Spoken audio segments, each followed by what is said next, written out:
to the Relentless Podcast. We're here to help mission-driven entrepreneurs reach new levels in their mindset, in their business, and in their life. And we have an incredible guest today. We have today Eric Rogers, who is a world-class performance coach, someone that we really relate to. He's committed to helping entrepreneurs not just build out the right mindset, but build out the right health and also build out the right life that's going to enable them to be able to excel and be their best. What is up, Eric Rogers? Welcome, brother. What's up, guys? Thank you for having me on here. It's awesome. I love the intro. we love it. We did it well. Bro, one of the things that I just loved about what you're doing on social media and stuff, I saw you kind of blowing up on TikTok, doing these videos, kind of saying it's like you're speaking directly to the person that's watching the video and you're like, what's up, man? You know, and I can see that so many people are relating to that message of it's kind of like it's really aggressive. It's in your face. And it's like, you know, one of the things that you spoke about that I thought I really vibed on was it's like, you know what, you're the only person that is responsible for where you're at in life. Tell us a little bit about it, just what you're up to at the moment and like what you stand for at the moment inside your business and inside your work. Yeah, man, the hill I die on is growth. I'm addicted to growth. I'm addicted to bringing growth into people's lives. And that's like the word to sum it up, man. It's what I'm doing right now is I am helping entrepreneurs literally level up their lives, their personal life to a point where their mindset, their health, and their habits are aligned with who the fuck they're trying to become, right? Not just what they're trying to become, but we're talking about character development here. We're talking about really transforming who they are on the inside, right? Because there's a lot of, I mean, you guys are in business and the business strategy, it's either the business strategy that's wrong or it's the business owner. And most of the time it's the operator, it's the business owner that's in the way of himself. And you talk to entrepreneurs, they're going to say the same thing. I want to build a legacy. I want to be the best in the world. I want the jets. I want this. They're thinking big. They're dreaming big. And so my goal is to align who they are today with that person. And the outcome of that is always extreme growth. And so, yeah, I'm addicted to it. I love it. And I'm really good at it as well. So, and yes, I am pretty cut dry. I tell people how it is. You know, I'm that guy in people's lives that they need. You know, people lie straight to your face because they're afraid you're going to hurt, you know, they're going to hurt your feelings. And the fact is like, you know, everybody needs to be told like the truth of where they're at and where they're fucking up and where they need growth. And then also the encouragement side of, you know, pushing them. But I'd say the biggest part of that is leading by example. And, you know, nothing I teach is something I've mastered. I practice what I preach. And that's probably the biggest key there. Right. Yeah. Powerful, man. So powerful. And I think the world is craving that sort of leadership and that style of leadership now more than ever.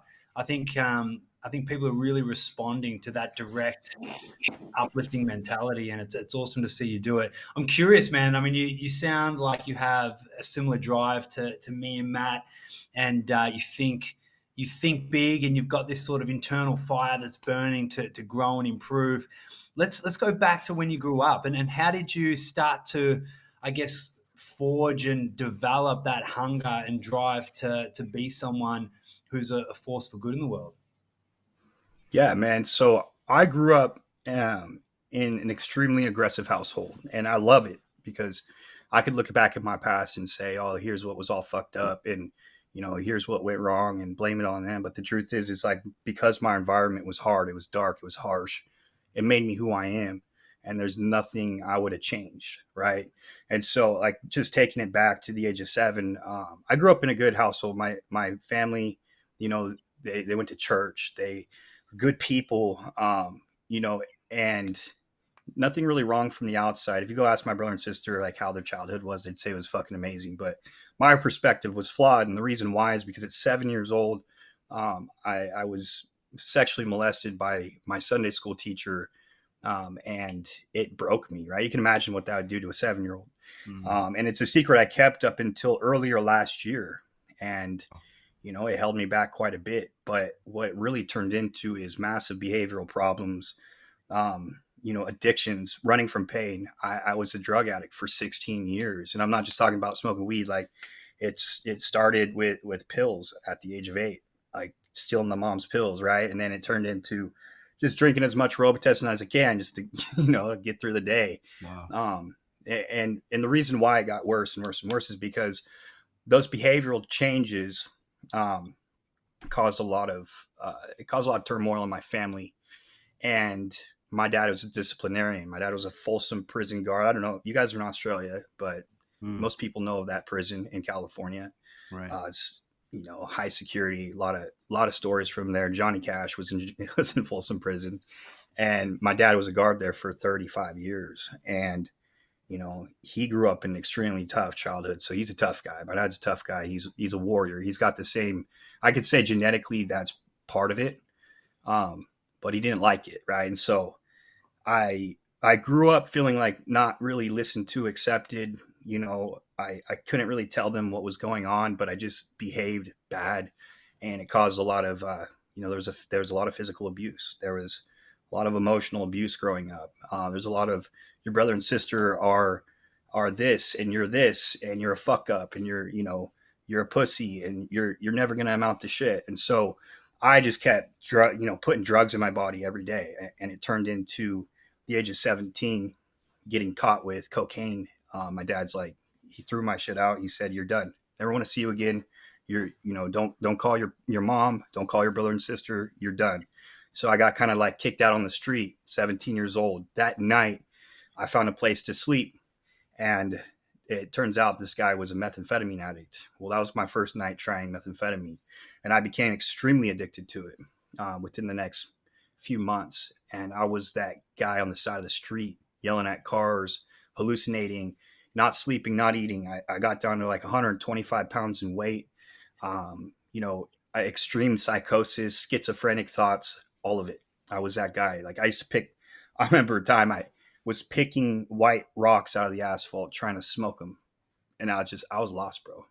Absolutely lost. And, I got to a point where, I started hanging out with some really evil people. I was affiliated in gangs. I wasn't affiliated in a way where I was a part of it, but I was selling drugs for them. Some of the most notorious gangs in America, some of the worst people, some of the most evil people. And I've experienced a lot of evil, a lot of darkness. I'll never forget the time where I went to deliver a bag for a lady, and she didn't have money. She offered her 8-year-old and her 3-year-old daughters to me in exchange for drugs.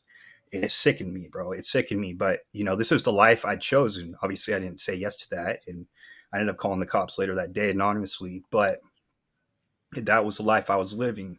And I was literally on the brink of extinction myself. My brain was deteriorating. I had no hope. I had no one to model after. I had no one to call. No one supported me. And it got to the point where, I found myself in jail. I was facing 10 years in Sac County jail. And then I won my trial. I got awarded. Thank God. My dad was a cop, so he taught me my rights at least. Right. He didn't help me through that situation, but I kept my mouth shut. I said not guilty. I kept pushing it, and I got out of it. And that was a lucky break, right? But throughout that whole period, 8 overdoses. I was held at gunpoint multiple times, held hostage, seeing a lot of fucked up shit, and, obviously the abuse that happened to me as well. So when I got out of jail and I got free from that, I ended up moved states. I threw my phone away. I said, you know what? I have to just disappear. I have to go away for a while. So I lived in the woods for 4 months. I detoxed myself. And then after that process, I met my wife, and we got married 10 years ago.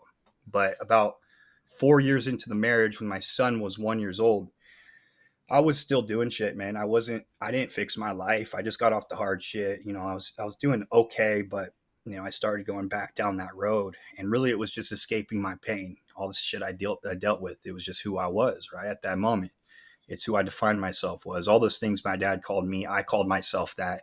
If you were to ask me 4 years ago, how are you doing, Eric? I'd be like, I'm a piece of shit. I'd describe myself like that. I'm a piece of shit. Wow. I fuck everything up. Fuck this life, fuck this world. And, my actions proved it. Fights, drug addiction, alcoholism. I woke up one day to my wife. And this was a tough was one of the worst situations of my life. I woke up one day to my wife. She had the kid in the car. All her bags were packed in the car. The car was ready. And she's like, I'm fucking done. I'm done. Fuck you. I don't want to see you anymore. You're never going to be a part of this kid's life. You're done. I don't care what you do, but we're done. They moved away. And 4 months later, drinking myself to death and drug addiction and pushing myself to the limits, I sat there on my bed and I put a Glock 23 in my mouth and I told myself, yeah, I had no one to call. I said, this is it. I'm done. You know what I mean? Total victim. Still had that child inside of me that was molested. All those things that happened to me, I was just blaming it on everyone else. The last thing I did was look at myself. And I had a vision at that moment. And that vision was my wife was being fucked by another man and my son was calling another man dad. And it put a fire inside of me, a jealousy and anger, just enough to pull that gun out of my mouth. And I said, I'm not letting it happen. I'm not going to let this happen. I said, I'm going to be that motherfucker. I'm going to be that guy in the vision. And so for the next 6 months, I dropped everything, bro. I was so focused. I quit drinking. I quit doing drugs. I started hitting the gym. I started waking up earlier. I started with a morning routine. And within 6 months, I completely changed my life around without telling my wife. And I called her up one day and I told her who the fuck I was. I told her what I was doing and she wanted me back. And my wife is downstairs, kid's downstairs, beautiful kid. He's 5 years old now. That was 4 years ago. I've built a multiple six-figure business in the last couple of years. I've helped over 325 entrepreneurs reach their goals, get them out of some shitty situations, get in the best shape of their lives. And I'd say that, that switch that I made that day when I had that gun in I guess I pulled the trigger, right? I pulled the trigger. I killed my old self and I changed everything. And I just took this very aggressive approach to life. And I said, you know what? If I'm going to do everything to make life worth living. And if I'm going to do that, I'm going to get everything I've ever fucking wanted. I took all the responsibility. I said, I'm the reason why I'm here and I'm the only one that could fucking change this. And so I did just that. And now I can't even explain how fucking lucky, happy, blessed I am at this point in my life. Wow, bro. Dude, what a story, man. Yeah, it always gets me it hurts to say it sometimes. It still hurts. Eat on your face, man. The fact is, it's a lot. It's intense. And I carry that with me every day in a way like I can't slip. Every meal I miss, every workout I miss, every habit I miss, every sales call I miss, like every time I don't pick up the phone and do 30 cold calls, that is all me being my old self. Right. And I relate a drink. I still I can have drinks now every once in a while. I can have fun with the wife every once in a while. I'm not fully sober. I'll just be honest with that. Right. I found a way to enjoy life, but when I'm not disciplined, I think of what I did, all the shit I did, all the shit I went through. And so that fire has just been with me ever since. Yeah, I love that, man. Dude. Yeah. First of all, I just want to say congratulations, man, on what you've done for yourself. It's impressive, bro. That's a hard bit of life that you went through. And I think what I love about your story, man, is it's rare for people to turn around their life that hard. It's rare for people to do a strong 180. Right. And I think in today's world more than ever, and this is something Andy and I talk about a lot. I think that a lot of the time when people are in that low of a point with today's ideology, it's kind of like you're encouraged to stay there, if that kind of makes sense. It's like, you know what, you have every right to be fucked up because you had a really shitty situation, and if anyone ever said to you, you need to take some responsibility for this shit, it's like, how dare you? You've what do they call it? Like you're a victim, and a blamer or something like that. But you just went hard on yourself and turned it around. It's crazy. Yeah, it's huge, man. And I think the other thing I love about this, man, is that you tell your story and all the crazy shit that you went through, bro, and you've come out the other end, not only an extraordinary human that's calloused all these weaknesses, but you're a shining example to all the men out there and women, but specifically men, of what can be Yeah. done when you turn that fucking fire on. And the other point I just want to make is, like, if you're listening to this and you haven't faced even a fraction of that, what's your fucking excuse? You know what I mean? Like, there's so many people out there that have had, hardly any adversity, and they're moping around, not taking action on improving. And then we have some awesome examples, just like you, Eric, that really shows that it doesn't matter what happens in life, how deep and dark things can get. If you fucking have that will, man, if you have that drive, you can turn your life around and create something magical. Yeah, we are capable of anything. If you choose to be, it's that simple. If you're ready to, if you're willing to take action on it, it's really like when you lose everybody that can pull you down. I swear, you're going to be the most empowered person, and it's true. A lot of people have to hit rock bottom before they change.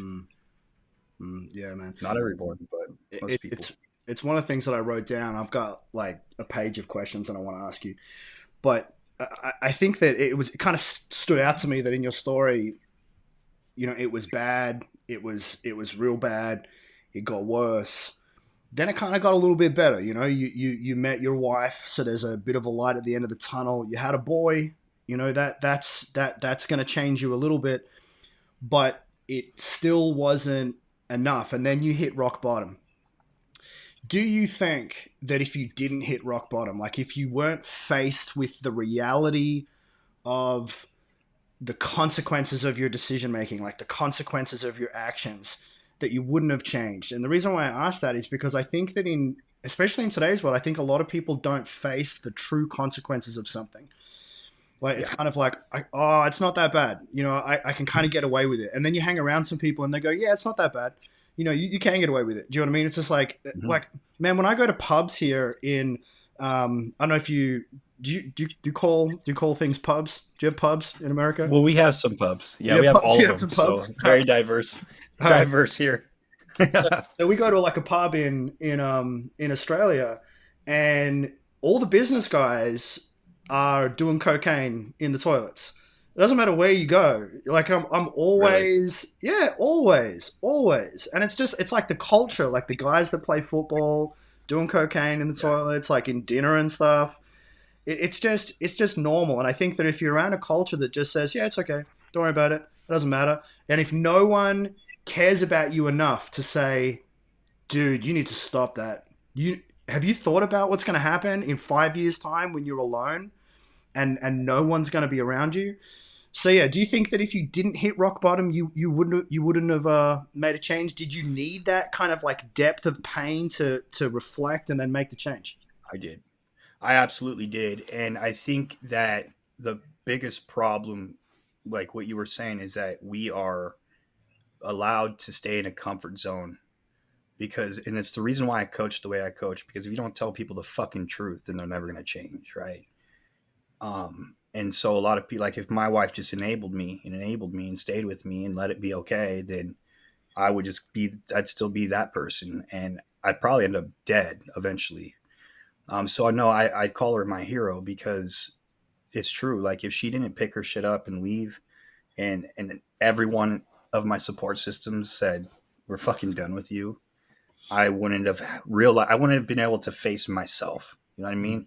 So what a victim does, it's a maze, bro. What a victim does is every corner he turns, he sees something else. He's not able to see the fucking problem, which is himself. He's just constantly, it's your fault, it's your fault, it's your fault, it's your fault, it's your fault. Whether they say it out loud or not, until everyone is gone, it's hard to see that it was your fault the whole time. And so that's what it took for me. It took everyone, every support system to walk away and say, you know what, we're fucking done. And I'm blessed to have even like my father, my mom, my brother and sister not tolerate shit. They didn't tolerate. I didn't get it. One thing I always said is like, man, I wish they at least give me some help, like take me to rehab, but fuck, I wouldn't be here. Mm-hmm. I wouldn't be here if they didn't just say, no, you're done. And I'd say like one of the biggest things for parents out there that are dealing with their son, or if you're dealing with a friend that's fucking up, is, bro, you got to stop enabling them. Like you gotta let people hang themselves. It's the truth. Otherwise, they're just gonna keep dragging their life around. Yeah, so true, man. So true. And I think we see way. I think the approach these days is way too soft. And sometimes when you got to learn to swim, you got to throw yourself into the river and figure it out, right? And get it done. And I think Yeah. especially as a man, it's maybe even more important, to really tap into that self reliance, and that Right. alpha inside of you to move the dial and create real change in your life. So, man, again, I back what Matt said. Credit to you, brother. You've come so far, and it's so inspiring. And I Thank you. can definitely see how so many people relate to your story and are inspired by it. Because again, if you can overcome everything that you've overcome, then no one else has any excuse. And I think we need more of Yeah. that leadership in the world, brother, which is absolutely insane. Thank you. I appreciate that. Man, the next question I wanted to ask you is like just about the aggressive approach of saying it's my fault. I think in today's world, a lot of people are like triggered by that. It's like, what do you mean? It's not my fault. It's circumstantial. And I'd love your thoughts on this because one of the things that we believe is, and you actually said it, it's like if you don't love someone, then you wouldn't tell them the truth, right? If you love someone, then you tell them the truth. I'd love your thoughts about how you use this in like your practice when you're working with other people, because I think that we prioritize kindness and tolerance above everything else in today's society. So it's like tolerance is number one. So we have to tolerate your shit. And so, say for example, if someone's overweight, addicted to drugs, messing up inside their life, well, if you call it out, that's not love. That's judgment. You can't judge Yeah. people. So you've got to tolerate it and you've got to accept it. And that's just people say shit like this and it pisses me off. They say that's your truth. Their truth is just destroying their life and that's their decision and that's just where they're at Mhm. right now. And we need to tolerate it because if you tolerate it, that's love. And I think that we're all on the same page where it's like, actually, that's not love. That's Mm, just you Right. trying to feel comfortable yeah. by making sure that they don't feel uncomfortable. And I think Mm, that's a true path to hell. What would you say about that? Well, I would say the things that you tolerate in other people are the things that you're going to tolerate within yourself, Right. right? So it starts mm, with you. Like whether you're a leader or you're just a person in the world, right? If you tolerate, why would you tolerate someone disrespecting you, right? You wouldn't. Most people, especially men, would be like, no, you can't treat me like that, or there'd be a fight or whatever, right? Mm. But if you look at the background, right, you're not respecting yourself, right? And so, like, I guess that's kind of different. But what I'd say is like what you tolerate in the world, you're always going to tolerate within yourself, mm, you mm, know.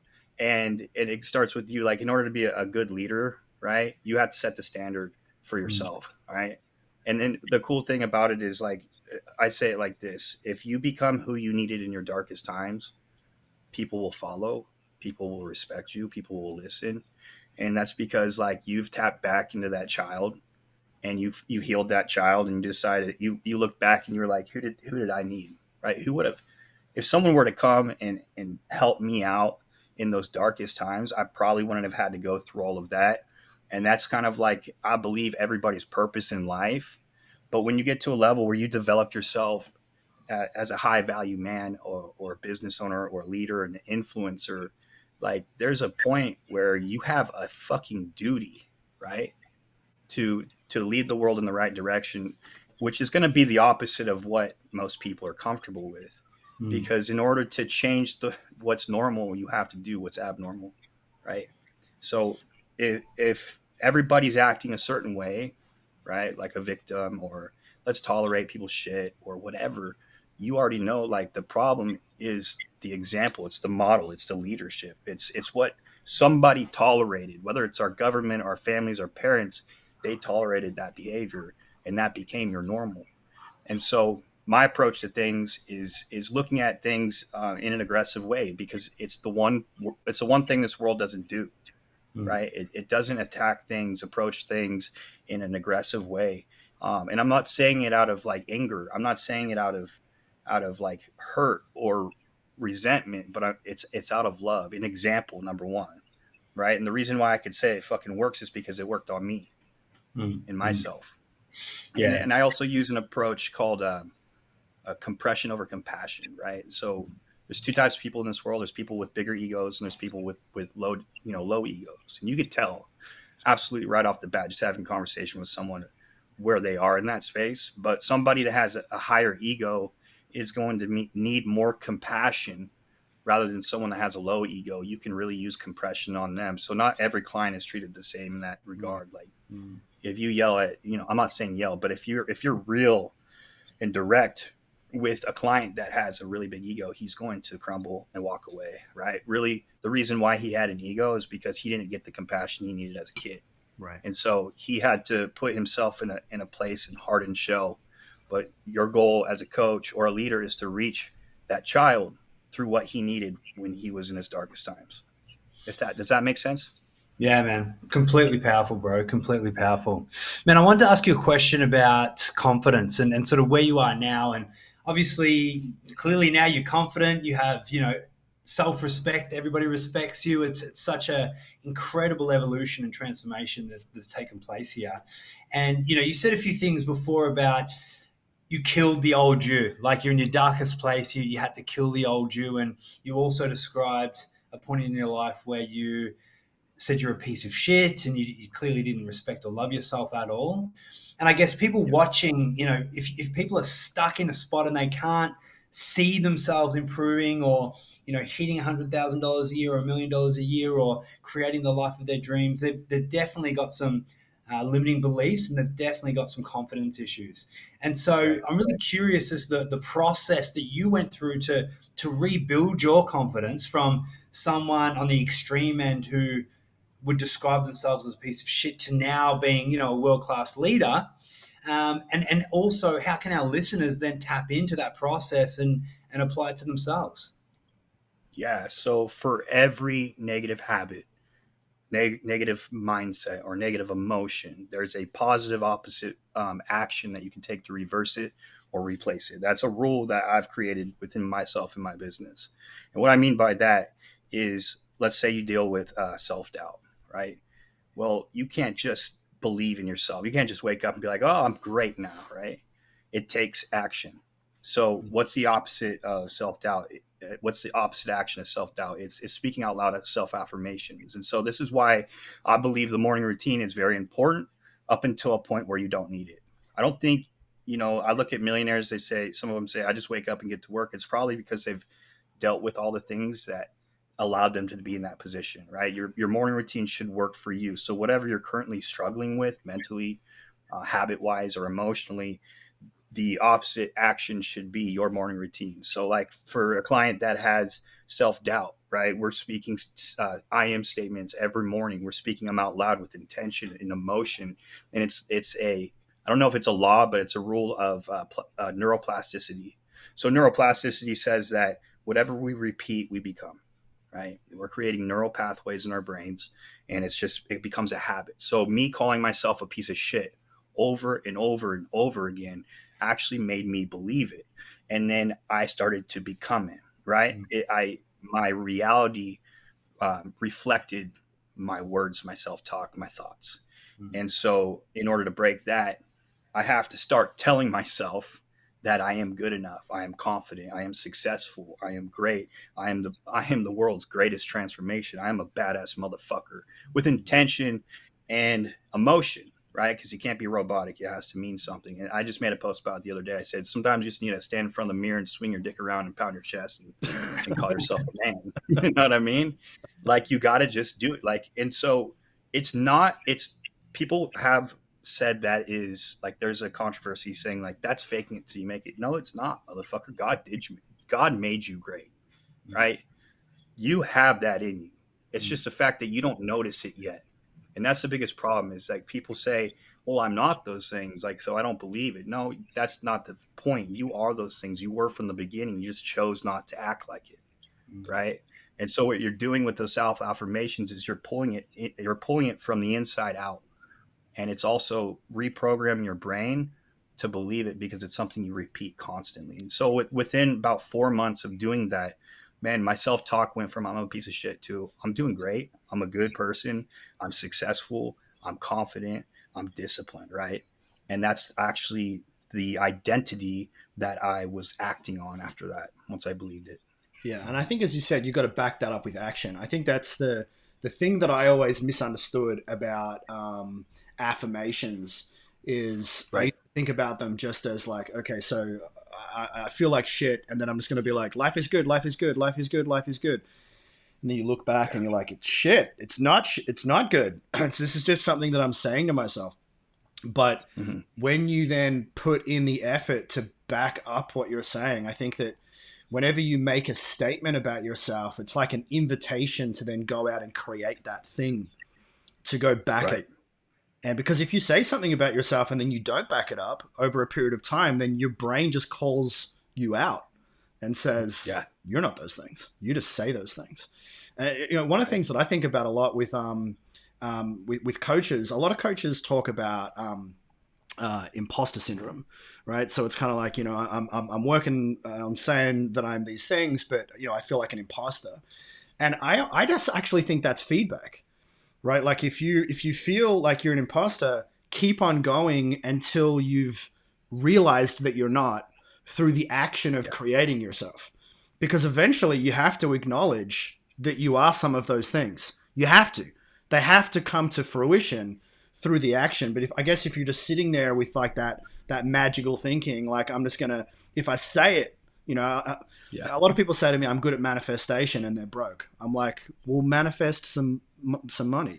You know what I mean? Like, So I like to look at it like this. So it's full alignment, bro. You can't just believe something, homie. Like, and even in the Bible, it says, Jesus says, like, ask, believe, and like ask for it and believe, and then it will come. But he also talks about like every day for the rest of your life, you're gonna toil. You're gonna toil for the rest of your life, which means you're gonna work for the rest of your life. right? Right? It's full alignment. Shouldn't eat, right? For those who don't work don't get to eat. Exactly. So it's alignment. So it's alignment of your mindset. It's alignment of your habits. It's alignment of your health with who you're trying to become. You can't just say affirmations, right? That's just one pillar. That's just one of the aspects that you need to focus on. What about actually doing the work, right? What are your daily habits? They're going to define who you are. And so if your daily habits are to watch Netflix, drink beer at the end of work, and cry a little bit, well, you're going to be exactly what that is. Like, if those things aren't aligned, your habits and your mindset, then you're not going to become anyone. So action would be the second part of that. And the third would be your health. You ain't taking care of yourself, right? Looking in the mirror, there's no dick to swing around, bro. It's barely coming out, right? You're pissing on your nuts. So so I built this program. I built this business based off the exact process that I took in order to get where I am today, right? So I had that vision with the gun in my mouth that I was going to be that motherfucker. That was a vision, okay? Then I took my habits and I aligned it with that vision. And then I took my mindset with my morning routine and I aligned it with that vision. And then I had accountability, which was for me a community group of Christian friends that I just was around. And I said, hey, can you guys keep me accountable? I actually moved in to a buddy's house in his basement. I said, I'm not allowed to drink, do drugs, and otherwise kick me the fuck out. And he's like, okay, I got you. And then in 6 months, those 4 pillars, the vision, the mindset, the habits, and the accountability, I was exactly who the fuck I was within 6 months, who I said I was going to be in 6 months. It's epic, bro. It's an absolute game changer, man. One of the things that I think that a problem that we're experiencing at the moment in the world is that we're too comfortable, right? Everything's too good. It's too easy. And I think that we're used to it being really easy. If you think about it, like if I'm hungry right now, I can order food and it'll be delivered before I finish the podcast. Like the comfort is out of control. Like if you go back like 100 years and you told someone about that, they'd be like, what kind of like wizardry crap are you on?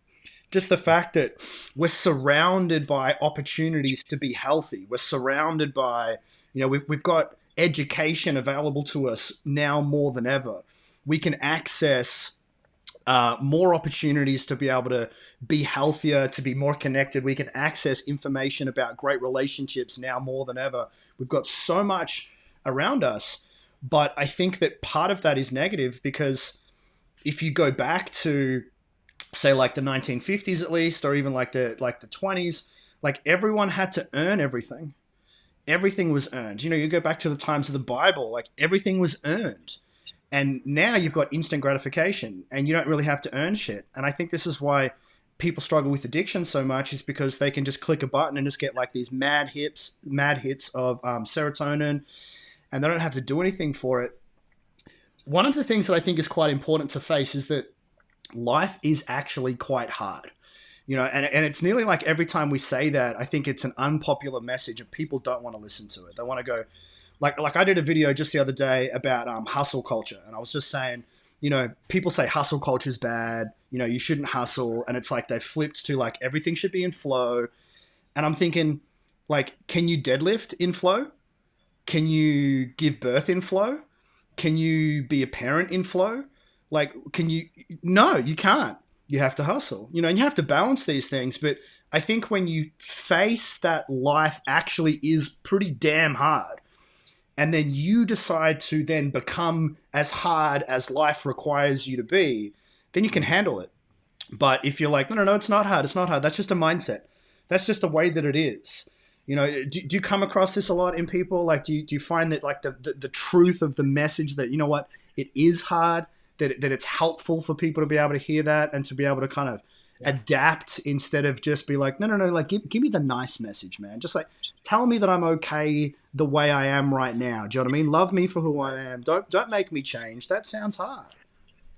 Yeah, no, there's definitely a huge component to comfort in this world that holds people back. And I believe that as men or fathers especially, like we have to condition our children, train our children to be able to face adversity and think through it and hold our composure and find solutions to our problems. Right now, life is way too comfortable. There's no doubt about that, dude. I think that the biggest blessing I had personally was to be put in so many painful and hard situations that I became very conditioned to it. Right. And I think a lot of victims of trauma actually deal with this, right? Which the opposite would be like people that deal with trauma, but they deal with it the wrong way. So you were talking about addiction there. Like I believe that addiction is running from pain. When you force yourself to face it, people that have been in a lot of chaos in their life or war, when they decide, hey, I'm going to stop running from this pain, I'm going to face it, I want to get my life together, they're the ones that are almost more capable of doing it because they've seen it, they've breathed it, they've lived it. They're actually more and anyone could do this. It's just a fact that I've noticed in people, especially in clients that lived a really good life and nothing really bad ever happened to them. Right. It's extremely fucking hard for them to be structured, disciplined, get in shape, even be a good person, really, and have empathy as well. Those are some things that I've noticed. And so one of the things I teach is that through our habits, we can become stronger mentally and endure pain and, enjoy the suck by putting ourselves in situations that suck. But that we know that they're going to build us, right? Working out is one of them. It's stressing your body out to the limit, doing cardio, like fasted cardio, right? When you wake up, eating 7 meals a day, like what I do. Like the cool thing about it is there's no instant gratification, but the delayed gratification is it's a huge payoff. And everyone wants to be successful, but they don't want to endure the fucking pain to get there. And that's all success is. It's doing hard habits that suck now, but are going to pay off way later. And so many people are like, no, I want to keep staying comfortable. And the best way to do that is to watch porn, sit on my ass, make excuses, procrastinate, etc. And so one of the things that I help, my clients with that are dealing with this, they can't do structure. They have a hard time being disciplined. It's like literally not wired into them, which it is. Like It's starting to get harder and harder because each generation gets softer and softer, but it will change soon. I know that it's going to change. Is to put yourself in a position of intentional suffering, right? And so one of the things I say is that our bed is symbolic of our biggest comfort zone. And this is when we put intention on everything, bro, you can win in life. And I love this because I tell people this and they're like, holy shit, it is, right? I said, yeah, your bed is fucking earned, bro, right? Your bed is earned. Get the fuck out of it, right? 5 a.m. wake up minimum. No snooze, because the second you snooze is the second you're going to snooze throughout the day, right? So wake up earlier, no snooze, put your feet on the floor, turn around, flip the bed off, yell at it, say, fuck comfort. Go jump in a cold shower. And people say, yeah, cold showers are healthy for you. I said, I don't use them for that, bro. Like, I use them for the days I'm being a bitch. I'll jump in the cold shower. I'll put it on cold. I'll picture myself in chaos and battle, and I'll breathe through it, and I'll hold my composure. And I'm putting myself in a stressful situation. And so what happens is it puts me in a mindset to where I feel as if I can conquer anything after that. Right? Or you go do cardio right when you wake up. But so many people fucking, right from the beginning of the day, bro, snooze, then they scroll on TikTok, and then they watch the news, and they eat some shitty food. I think the way we wake up is exactly our current reality of who we are, right? Our identity is tied to the way we wake up. Yeah, it's powerful, man. It's so true. And I agree. I think generation after generation is definitely getting softer. Maddie, I love the quote that you laid down for us there. Become as hard as life requires. Or I think we all believe in this, become harder than life requires in order to absolutely thrive. And I think that, you nailed it in regards to putting yourself in intentional suffering and challenge, and always pushing yourself outside that comfort zone. It's going to callous you to become stronger every single day. And newsflash for everyone listening, that's going to give you the fucking edge in the world. Think about it. If 90% of the world can't even get out of bed when the alarm clock goes off, and you're implementing and applying these habits and rituals and this mindset, think about how fast and rapidly that fast tracks you to success. I think it's exciting and gives you the edge. But I just want to quickly tap on that specifically to men, Eric, and what you think, I guess, is happening to men right now in the world. I feel like over the last 5 to 10 years, we've just seen this mass softening of so many men, and especially the last 3 to 4 years, I noticed a lot personally in regards to just, how the lack of men stepping up in different areas, that the lack of conviction in self-belief and personal code and values and all of these elements. What do you think about that in regards to I guess, masculine and men right here, right now in this day and age? And what do you think men right now need to start to, step into or apply to their character in order to harden back up and truly become men again? Yeah. So if we're talking about generational, I think the biggest thing is for fathers, husbands, leaders to really think about the next generation, right?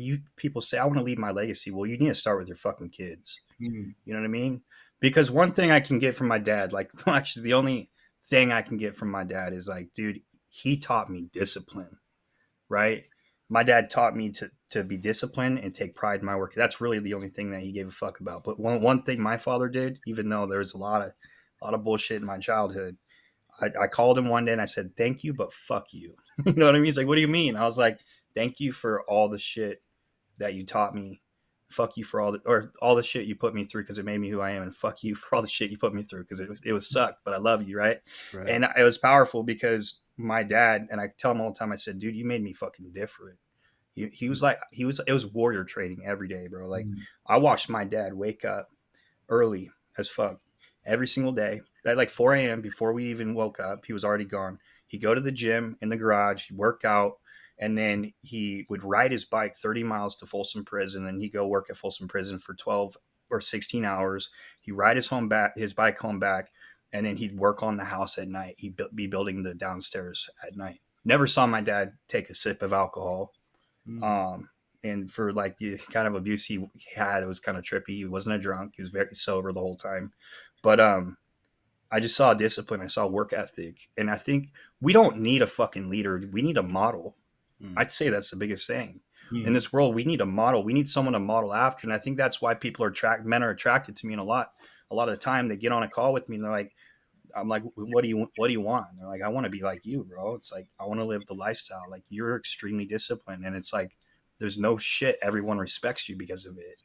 And it's like, my son is going to have that same example. And so what's happening is there's been a softening of men each generation. And it's because the father's not fucking stepping up and being that example, being that model. His habits, his mindset is shit. And there's probably a bigger aspect to it of how we're conditioned in school and you know what I mean, all that shit. But really, at a point in our life, it is your responsibility to step up and think about your kids and leave that fucking legacy.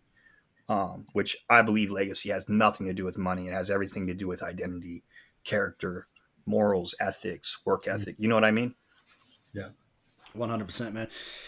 That the part of this when it comes to, I think, the ideology that exists in the world right now around families, even what we're encouraged to do. You know, there's more single parents now than I think we've ever had. The stats are bad. I don't really think anyone wants to be a single parent, but I think that we need way more support for people to be able to learn how to stay together and how to make family a priority. And I think that we've got this culture that says, you know what, just, you know, go and achieve all of your goals at any cost. And for so many people, that's at the cost of their kids. You know, I've been talking to my wife about this because our son is just about to turn 2 and we've got another one coming in 2 weeks' time. Congrats, bro. That's awesome. No, thank you, man. We're having a little girl, so I can't wait. And I'm probably never going to sleep ever again, but it's all part of it.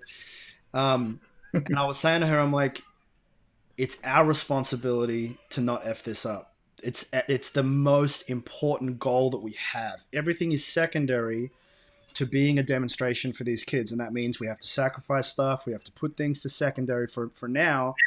And we can't just be like, because when we first had kids, we were like, oh, we're going to be like that power couple that's just going to like keep on making as much money as we can. And both of us are going to work. And then when we had Noah, our boy, I was like, who's going to raise Noah?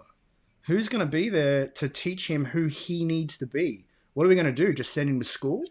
And the government system is going to teach him just whatever's, you know, the trend right now about life. And one of the things that I love what you said about earlier on, you were like, you know, be the person that you needed. And I think that solves the argument of someone listening to this and being like, that's just toxic masculinity. That's just like, you know, like I could imagine someone you sounded really American right there.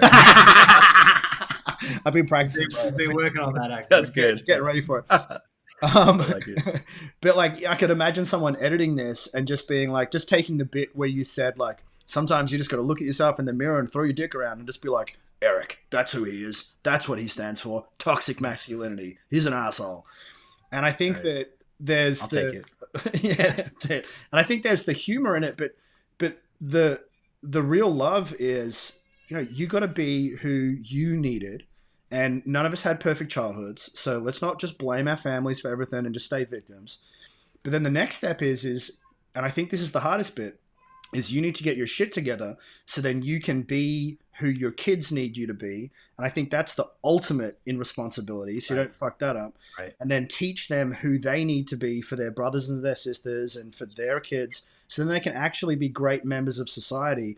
And I think that the responsibility within that is something that is missing from our world a lot and needs to be spoken about, you know, way more. And it makes sense, you know, why so many people are attracted to the hardcore version of that message, because I think most people realize like the soft version of that message doesn't work. You know, like I thought this was a joke when I found out about it, but there's actually a group called Friends with Mums. And the ideology within it is that they never say no to their kids and they want to become friends with them over anything and not kind of like tell them what to do.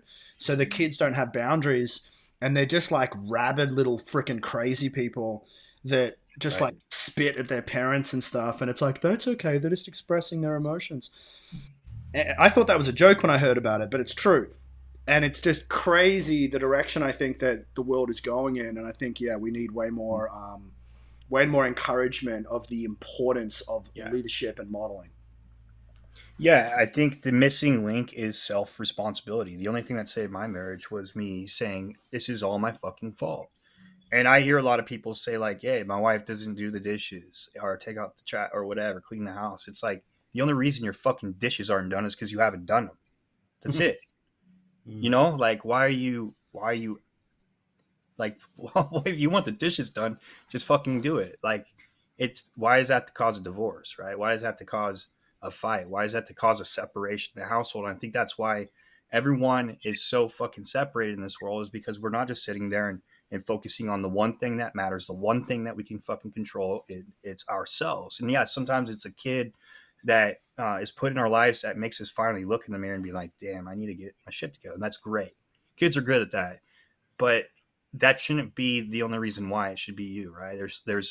You have no idea what you're capable of and how many people you can help and give value to, and how much difference and change you can put in this world if you develop yourself into, like I said, who you always needed to be in your darkest times. And, you know, I think that our there's a lot of fucked up parts of this world. And you know how I was talking about compression over compassion? Mm. I was thinking about this. Is that sometimes people, I think a lot of people are being who they needed and they're who they think they needed and not who they actually needed in their darkest times. And so they're just extremely fucking compassionate.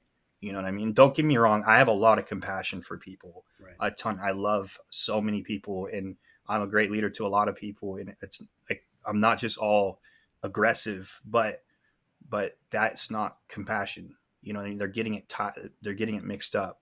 People give what they think they need more of, when really they can't see the truth in themselves, and they just need, like, some people just need to be told what the fuck is up, or they need to be put in a situation where life is really hard, but there's so many handouts, there's so many like fail safes, there's so many people that will come and support you and swoop you up and tell you that it's okay when it's not fucking okay.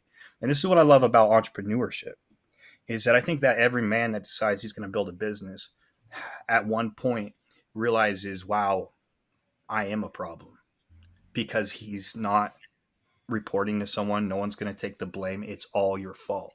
You know what I mean? And it's like that one space that's left in the world that men are stepping up and just rising up and being men again. I'm seeing it everywhere in entrepreneurship, and I don't really see that anywhere else. And the truth is, it's because that they're at the top and no one's going to save them, and they fucking know it. And so now they realize that, okay, the only problem is me. Like business, same with fitness, whatever you're trying to become disciplined at, when you have a really hard goal and you have to be disciplined at it, it's a big mirror, and it shows you exactly who the fuck you are, you know? And there's two types of people that can accept it and go, all right, let's change it. And there's people that won't accept it, and they're the people that give up, they quit, they try new things, they quit again. So true, brother. So true. And it's awesome to see, that shift happening at the top. And I agree, there is a handful of epic leaders stepping the fuck up right now. And, me and Maddie strive to do that every day. Eric, I see you doing that, and a heap of others as well. And it's awesome. I think we need that now more than ever.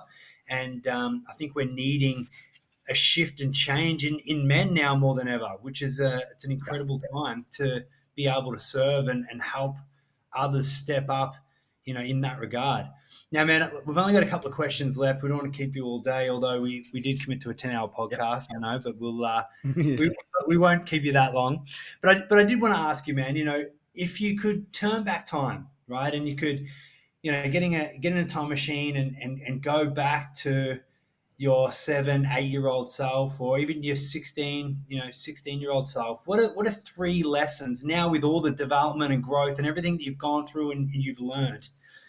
What would you go back in time and tell yourself in order to, be that person that you needed to be, and fast track, I guess, yourself, so you didn't have to experience so much, hellish pain? What are 3 lessons that you would share with yourself and the viewers now? I would say the number one lesson is to be grateful for the simplest things, right? The necessities. And the reason why I say that is because every time I lost everything and I was just a man on the street with no money, no car, no food, I didn't I didn't take the advantage of of of being blessed, feeling blessed and grateful for just my breath alone. Because I can say this now, if you can be grateful for your breath alone, you can accomplish fucking anything, right? You're not finding worth in things, and because you're not always going to grow, you're not always going to have things. Not every day is going to be good. But if you can wake up and just be grateful for your breath alone, then you can accomplish anything. And I didn't learn that lesson until now. But if I were to go back, that's one of the things I would apply, because I would have fast tracked so much if I was just like, you know what, I'm good, I'm alive, I'm okay, I'm breathing, let's move forward. Instead, it was negative, and it just drew me darker and darker and deeper, you know. And then another one would be um, composure. I'd say is another one. Is like, stop letting things affect you so much. Emotional control is really what I'm talking about. Like, emotions are, they're real. Negative emotions are real, but they're not reality until you react to them. Right. And so once you react to a negative emotion, then it becomes your reality, and then there's consequences. So most of everything that's shitty in your life is your fault because of a reaction. Right. If you don't react to something, then it literally, it can't affect you, it goes away, Right. and you're in control of your reality. And so I'd say, like, holding your composure, learning to be have emotional control, and just let go of shit and move on would have been another one, because a lot of fights, hurt a lot of people, seen a lot of bad things, and it was all based off. Most of my childhood was based off reaction, and that's really it, you know. So those are like two lessons I'd say right now. That's solid, man. You know, just for our last question for this, I thought I'd start with something, go with something that's kind of an easy question to answer. We're all men of faith. And I think in a world Awesome. that's moving to more and more kind of anarchy and chaos, on a global level, there's some crazy shit going on. Um, what's your perspective on people moving away from faith, and then not replacing it with any value system? Because one of the things that I see is like people are like, you know what, Christianity is judgmental, and it's old school or something like that. Do you know what I mean? Like if you believe Right. it, like you're outdated. You've got to evolve, and so let's just let it go. But what they do is they don't replace it with anything, and they're missing out on the values. And I think in the gap of that, I just see people freaking out. Like the anxiety goes through the roof. They don't have any structure. They don't have any foundation. And that whole, your truth movement comes in and tries to replace it. And it's kind of like, well, if my truth is I just slap people in the face, then you just need to tolerate that, because that's just that's my new way of being. What's your thoughts on Right. like the movement away from it? And actually, just before you answer, I just read an article from the Daily Wire this morning saying that I think it's like the second and the third top listened to podcast of the year were Catholic podcasts under Joe Rogan on Oh, wow. iTunes. So it was like Joe Oh yeah, Rogan, yeah. and then there was like two faith-based podcasts, and then like some crazy weird shit. Like there was another Christian one or something like that. I think that's interesting.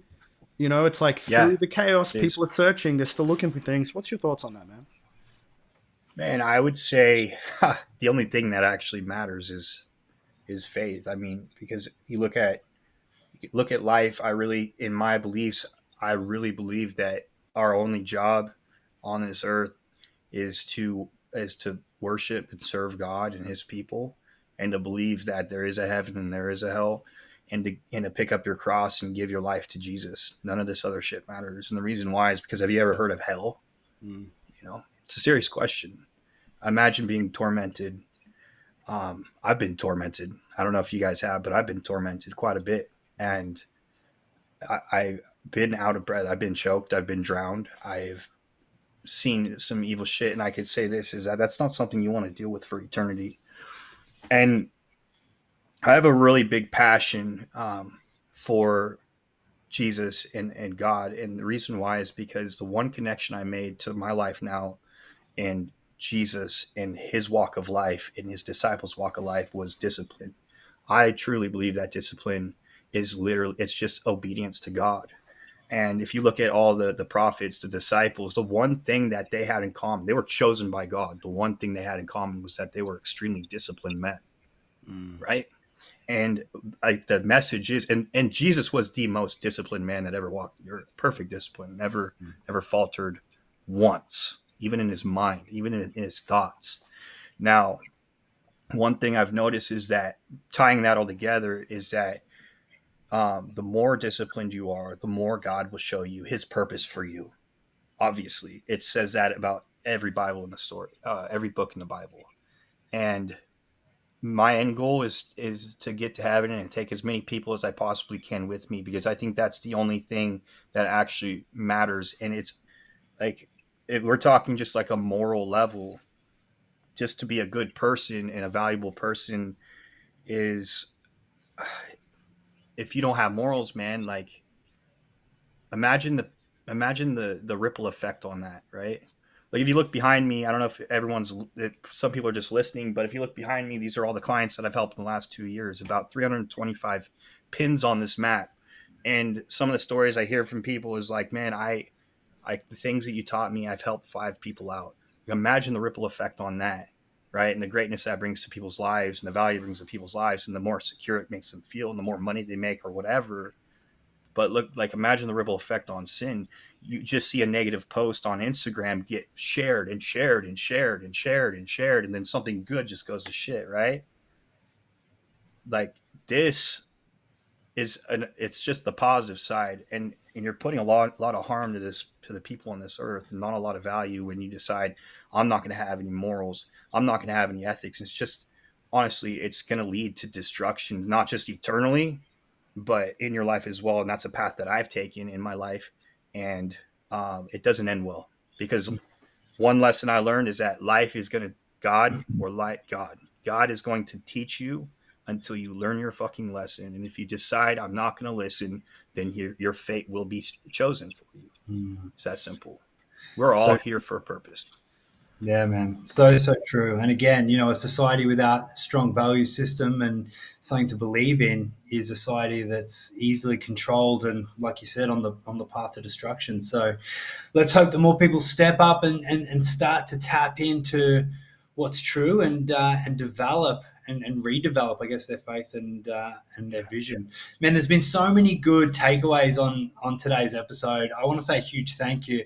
I just want to quickly go over some of the takeaways for me, just to sum up some of the value, because I think it's so powerful. Number one, you said, be the person you needed in your darkest time. I love that quote. I love that quote. Be the person you needed in your darkest time. And I think we can all tap into that when we're facing challenge and adversity, because as we keep saying, some days are good, but guess what? Some days are fucking tough, and we all face it. It doesn't matter how ripped we are, how good looking we are, and we're pretty good looking, so we can talk about it. And it doesn't matter how successful you are, and all of these things, you're still going to face some fucked up moments. And so if in those moments you can tap into, who you need to be in that darkest moment, I think you can draw so much power from that. Maddie, I loved how you said, become as hard as life requires. Such an awesome takeaway for me. And then, the final two lessons that you share with us, Eric, gratitude every day, even in those moments of adversity, or I guess it's the most important time to tap into gratitude, and composure, emotional control. And you noted that, it's not reality until you react to it, which I thought was super powerful. So, man, I don't know about you, Maddie, but I had a fucking blast today. Eric, I got so many awesome golden nuggets from you, my man. And I just want to acknowledge you, bro, because you're doing some incredible things in the world. I can just tell and feel your heart's in such, it's in the right place, and you're doing things from a good place, giving back because you've learned so much from the challenges. And I hope that more people listen to this and learn from you, and can step up into their personal power as well. So thank you, brother. We really appreciate your time. Yeah, thank you guys for having me. No, it's a pleasure, man. I actually really enjoyed the fact that I hadn't spoken to you before we did this.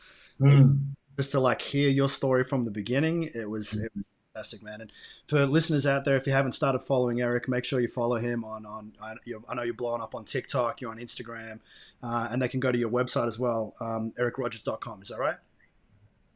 Yeah, ericallenrogers.com is like a personal brand, and then best to find me on Instagram or TikTok. Yeah. But Instagram's always the easiest way to reach me, which is the real Eric Rogers, no spaces. Love it. All right, thanks everyone. Thanks for listening.